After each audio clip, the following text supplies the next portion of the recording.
এই পৃথিৱীত কিছুমান উৎসৱ আছে যাক আমি কেৱল আনন্দ গান আৰু নাচৰ সৈতে জড়িত বুলি ভাবো, কিন্তু যদি সেই উৎসৱৰ আঁৰত লুকাই থাকে এটা ভয়ংকৰ সত্য।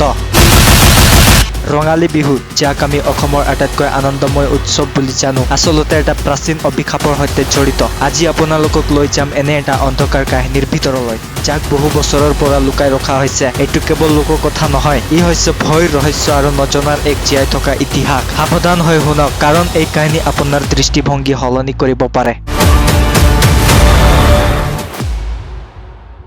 প্ৰায় 2000 বছৰ আগৰ কথা। অসমৰ প্ৰাচীন জনজাতিসকলৰ সময়। তেতিয়াৰ মানুহে মাটিৰ উৰ্বৰতাৰ বাবে এটা ভয়ংকৰ নিয়ম পালন কৰিছিল। বহাগ বিহুৰ প্ৰথম দিনা চত মাহৰ দোমাহীত গাঁৱৰ যুৱতীসকলৰ মাজৰ এগৰাকীক বাছি লোৱা হৈছিল। তাইক সুন্দৰ কাপোৰ পিন্ধাই, মূৰত ফুলৰ মালা পিন্ধাই ৰাতি বিহুৰ মাজত নচোৱা হৈছিল। ঢোলৰ শব্দ, পেঁপাৰ সুৰ আৰু গগনাৰ মাতত তাই নাচি নাচি মেজিৰ ওচৰলৈ আহিছিল। তাত থকা পুৰোহিতে এটা তৰোৱালেৰে তাইৰ গলাত কাটি দিছিল। তাইৰ তেজ মাটিত পৰিছিল। সেই তেজে মাটিক সাৰ দিছিল বুলি বিশ্বাস কৰা হৈছিল। এই বলিদানৰ পিছতহে ধানৰ খেতি ভাল হৈছিল, গৰু ম'হ সুস্থ হৈছিল আৰু গাঁওখনত সমৃদ্ধ আহিছিল। কিন্তু এবাৰ এটা ভয়ংকৰ ঘটনা ঘটিল। এটা গাঁৱত এগৰাকী যুৱতীক বলি দিয়া হ'ল। তাইৰ নাম আছিল ৰঙালী। তাই অতি সুন্দৰ আছিল আৰু নাচতো অতি দক্ষ। বলি দিয়াৰ সময়ত তাই চিঞৰি কৈছিল, মই মৰিলেও এই বিহুৰ মাজতে ঘূৰি আহিম। তোমালোকে মোক পাহৰিব নোৱাৰিবা। যদি পাহৰা তেন্তে মোৰ আত্মাই তোমালোকক নাচত ধৰিব।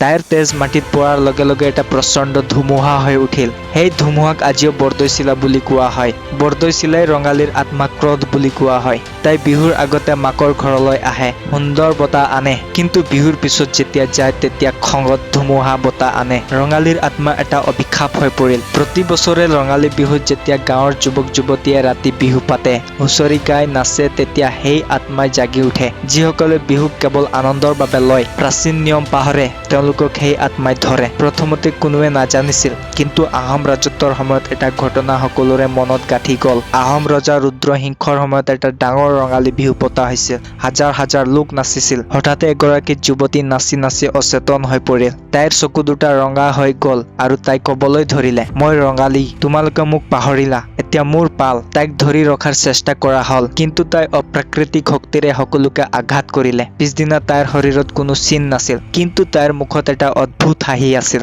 সেই ৰাতিৰ পিছত গাঁৱৰ 3জন যুৱক নোহোৱা হৈ গ'ল। তেওঁলোকক কেতিয়াও বিচাৰি পোৱা নগ'ল। এই কাহিনী আহোম বুৰঞ্জীত লুকাই আছে। ৰজাসকলে জানিছিল যে বিহুৰ সঁচা অৰ্থ হৈছে মাটিৰ পূজা আৰু বলি, কিন্তু হিন্দু প্ৰভাৱত বলিদান বন্ধ হ'ল। তেতিয়াৰ পৰা অভিশাপ বৃদ্ধি পালে। ব্ৰিটিছ যুগতো একেই। 1920 চনত এটা গাঁৱত ৰঙালী বিহু চলি থকাৰ সময়ত হুঁচৰি গোট এটা ঘৰে ঘৰে গৈছিল। তেওঁলোকে এটা নতুন বিহু নাম গাইছিল। হঠাতে তেওঁলোকৰ মাজত এজন গলা সলনি হৈ গ'ল। তেওঁ মহিলাৰ গলাত ক'বলৈ ধৰিলে, মোক তেজ দিয়া, নহ'লে তোমালোকৰ সকলো নাচ মোৰ নাচ হ'ব। সেই ৰাতি গাঁৱৰ 7জন যুৱতীয়ে নাচি নাচি জংঘললৈ দৌৰি গ'ল আৰু কেতিয়াও উভতি নাহিল। তেওঁলোকৰ কাপোৰবোৰ মেজিৰ ওচৰত পোৱা গ'ল, কিন্তু শৰীৰ নাই। আজিৰ সময়তো এই অভিশাপ চলি আছে। আপুনি লক্ষ্য কৰিছেনে? ৰঙালী বিহুত যেতিয়া ৰাতি বিহু হয়, যেতিয়া যুৱক যুৱতীয়ে হাতে হাতে ধৰি নাচে, তেতিয়া কেতিয়াবা এটা অদ্ভুত ঠাণ্ডা বতাহ আহে। কেতিয়াবা ঢোলৰ শব্দৰ মাজতে এটা অতিৰিক্ত সুৰ শুনা যায়। সেই সুৰটো ৰঙালীৰ কণ্ঠ।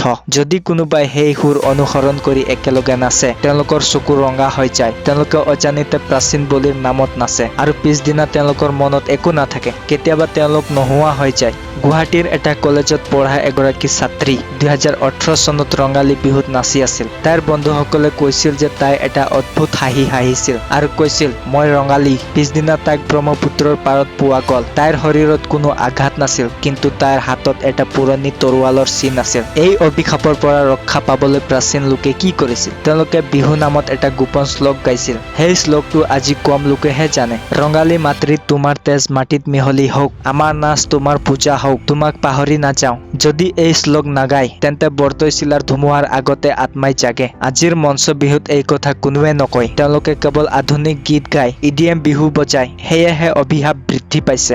প্ৰতি বছৰে কেইবাজনো যুৱক যুৱতী অদ্ভুতভাৱে নোহোৱা হয় বা অসুস্থ হৈ পৰে। চিকিৎসকে কয় মানসিক সমস্যা, কিন্তু গাঁৱৰ বুঢ়াসকলে জানে ই ৰঙালীৰ আত্মা।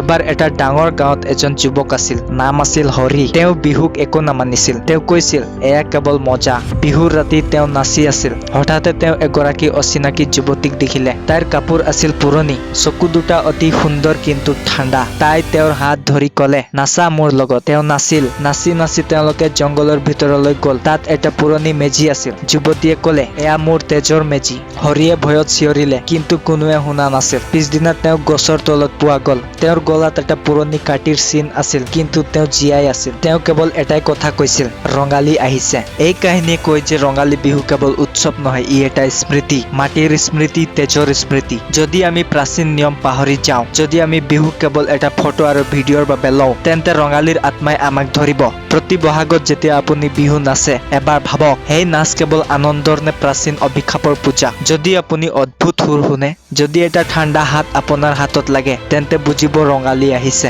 এই অভিশাপ এতিয়াও চলি আছে। আধুনিক অসমতো কেইবাটাও গাঁৱত এই কাহিনী শুনা যায়। মানুহে মেজি জ্বলোৱাৰ সময়ত গোপনে সেই পুৰণি শ্লোক গায়। কিন্তু চহৰত মানুহে হাঁহে। তেওঁলোকে ভাবে এয়া কেৱল কল্পনা। কিন্তু প্ৰতি বছৰে বিহুৰ পিছত কিছুমান অদ্ভুত খবৰ আহে। যুৱক যুৱতীয়ে অজানিতে জংঘললৈ যোৱা, নাচি নাচি অচেতন হোৱা। চিকিৎসকসকলে কয় মানসিক চাপ। কিন্তু আমি জানো সঁচা কথা। ৰঙালী বিহুৰ সঁচা ইতিহাস এয়াই। আনন্দৰ আড়ালত এটা ভয়ংকৰ বলিৰ কাহিনী। যদি আপুনি বিহু উপভোগ কৰে, তেন্তে সন্মান কৰক। প্ৰাচীন নিয়ম মনত ৰাখক, নহলে ৰঙালীৰ আত্মাই আপোনাকো নাচত ধৰিব। এই কাহিনী শুনি আপুনি হয়তো ভয় খাইছে, কিন্তু সঁচা কথা ক'বলৈ গ'লে এয়াই ৰঙালী বিহুৰ ভয়ংকৰ ইতিহাস। প্ৰতি বছৰে ই জাগে।